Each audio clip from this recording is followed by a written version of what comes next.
Alright guys, this is Tacho here, and we're back playing some more Jump Ore Collection, and I kinda wanted to make this video the minute the update dropped because I'm such a big fan of the Yu-Gi-Oh series, but I had to wait until today because of a whole bunch of family matters that happened last week. But anyway, here we are, and if we go over to the gachas, we'll find that the new banner is up. It's been up for a while now, and it features Yugioh, and it features a character from One Piece and also Lucky Man. So we've got Yugi, Usopp, and Lucky Man added to the banners now, so we can summon them. And if you take a look at my orbs, I've got 500, so we're going to be able to do 2 multi-summons, and I'm going to try my hardest to get Yugi here. If I manage to get Yugi in one multi-summon, then I'm probably just going to save the rest of my orbs for another upcoming banner. But I really want Yugi. He's one of my favorite characters of all time in Jump. So I guess without further ado, let's just hop right in and do the summons. So we're going to do the first multi-summon here. Just pray for me, guys. I really want Yugi. He's really awesome. And, you know, actually, I think Yu-Gi-Oh! Is Togashi's favorite series from Jump. And I'm going to talk more about that later. Okay, so can we get the Kamehameha? Alright, we didn't get the Kamehameha, so I don't know if we're getting a 5-star, but the good news is that Yugi can actually come as a 4-star. Okay, we got this guy here from Haikyuu. Okay, we got a Fusuke 4-star. 4-star Medaka. We got a 3-star Dark Schneider. This guy here, Hinata from Haikyuu as well. We got Ryotsu from Kochikame. We got Shiryu from Saint Seiya. Okay, we got Yamada Taro there. Okay, Kurama. And we got Hyuga here. This guy is a new character from the last banner they had that featured Saint Seiya. So I got 2 new units. It says that this Yamada Taro guy is new, but he's actually not. I have him as a 4-star.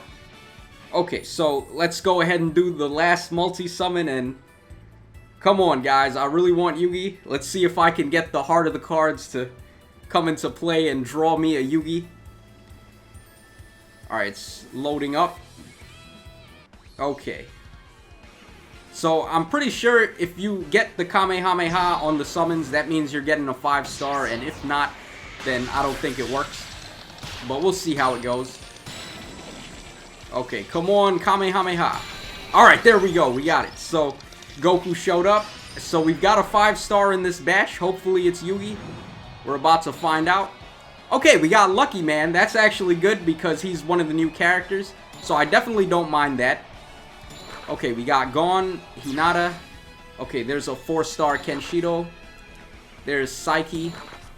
Okay, we got Hentai Kamen. I actually don't think I had this guy before, so he's new. Okay, we got a Kuwabara. We got Ichido Rei. Okay, Nami. That's another new character. I didn't have her. She's actually really good for the purple types, so that's a good one.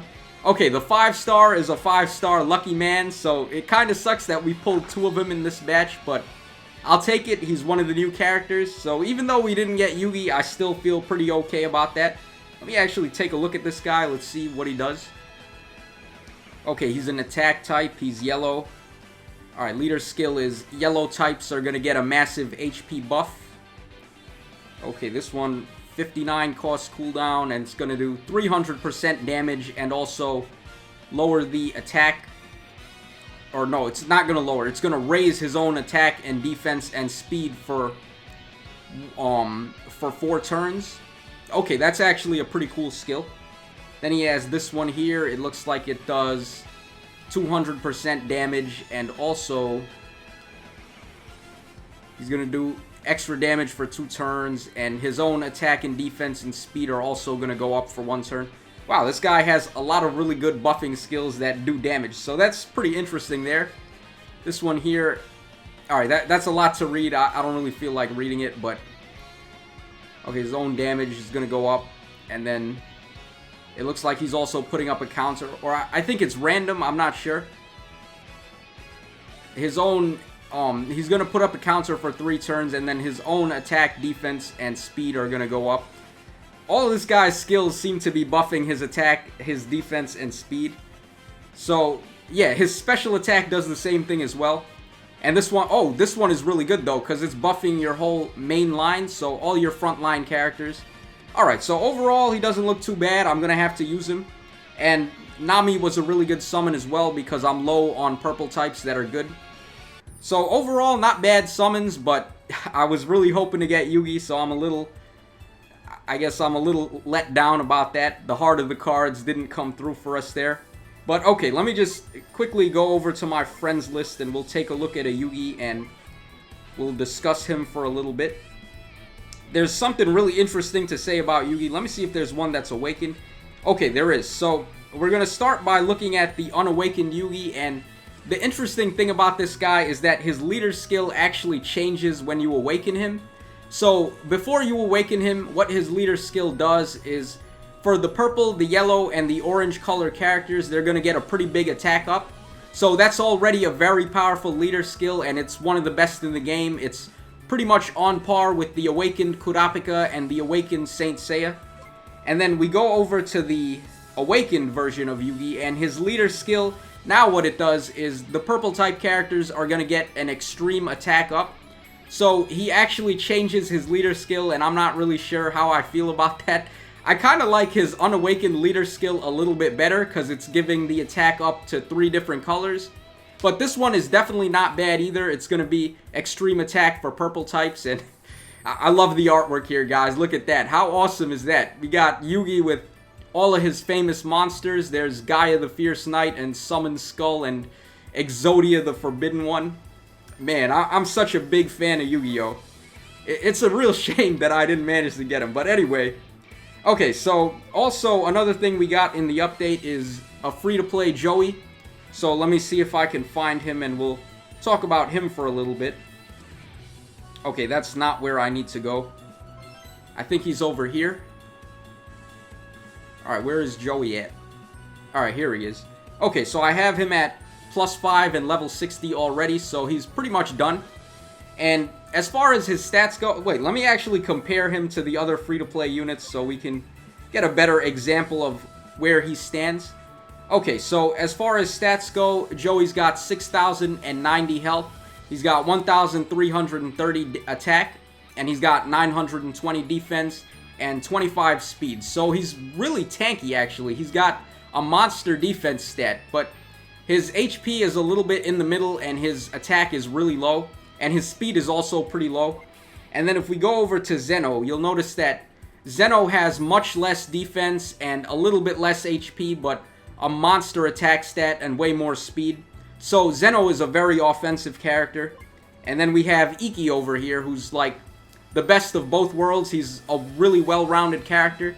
He's got a lot of HP, he's got a lot of attack, a pretty okay defense, or above average defense and above average speed. So actually, stat-wise, I would say this guy is the best one, but he doesn't really excel at anything. Like, Zeno is a really monster attacker, and then Joey is a really monster defender. So I would actually put Joey in last place out of all the free-to-play units that we've gotten so far. And his special attacks are alright, they're not too bad. This one summons Red Eyes to do an attack, and it does 440% damage, and it also causes a burn effect to the enemies for 6 turns, which burn effect will cause chip damage to the opponents over time. So he's not bad, he's got some okay attacks.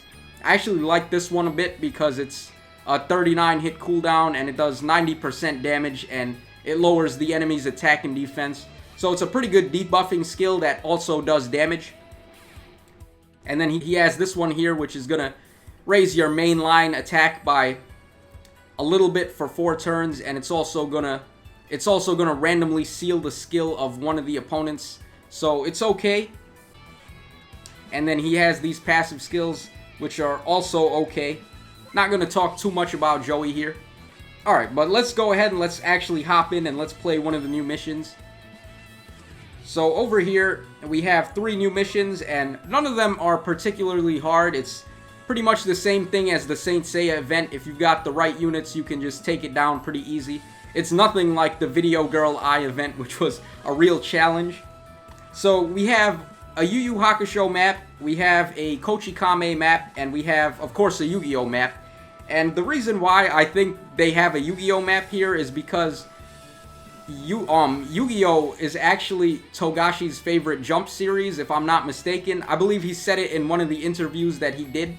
And he actually said that if he were to make another manga series after Hunter x Hunter is over, that it would actually be a card game series like Yu-Gi-Oh! So that's pretty cool of Togashi to just give some shout-outs to Yu-Gi-Oh! Like that. I really appreciate that, because Yu-Gi-Oh! And Togashi are like two of my favorites from Jump. And then we have Kochikame, where you can see right in the picture there, they're actually playing Yu-Gi-Oh! In one of the chapters. I'm surprised they didn't actually do a Bobobo map, because there was a scene in Bobobo where he summoned Slifer the Sky Dragon, and Kazuki Takahashi actually drew the artwork for that panel, which is pretty badass. So that would have been a good chance for them to add Bobobo to the game. And we have, of course, Yu-Gi-Oh! So we're going to play the final map. And I'm just going to go ahead and use my regular team, my really offensive Saint Seiya team. Alright, so let's get started here, and as soon as I beat the map, we're going to get out of here. Okay, so here we go. Alright, there's really not too much to say. Most of the enemies that show up on this map are monster types. So characters like Yugi and Goku are going to do extra damage, because they are super effective against monster types. I'm pretty sure they did that because in Yu-Gi-Oh! The whole way that they do battle is by summoning monsters to fight for them. So it makes sense that they have all these monsters on the map. I'm going to target this guy in the middle first. I think that's Orihime's brother, if you guys remember from Bleach. It was one of the very first episodes, and Orihime's brother basically just turned into a hollow. So I targeted him first because he has a pretty nasty debuffing skill that's going to weaken my guys. And I'm also going to target that yellow guy on the end. And after that, we don't need to worry about targeting anybody. The rest of them are going to go down pretty easy. Man, these guys look pretty wild. This one dude, he has like his brain showing, and he's got like a bird beak. And then he's got skull knee pads on. I don't know who drew that. That's... what series is that guy from? Comment down below if you know where he's from. Alright, but now we're just going to sweep him. I'm going to go ahead and use Saint Seiya's special attack there. It's going to do a ton of damage to all their mainline guys. And then I'm going to use Iki next. I like this guy's special attack a lot, actually, because it seals the opponent's special attacks.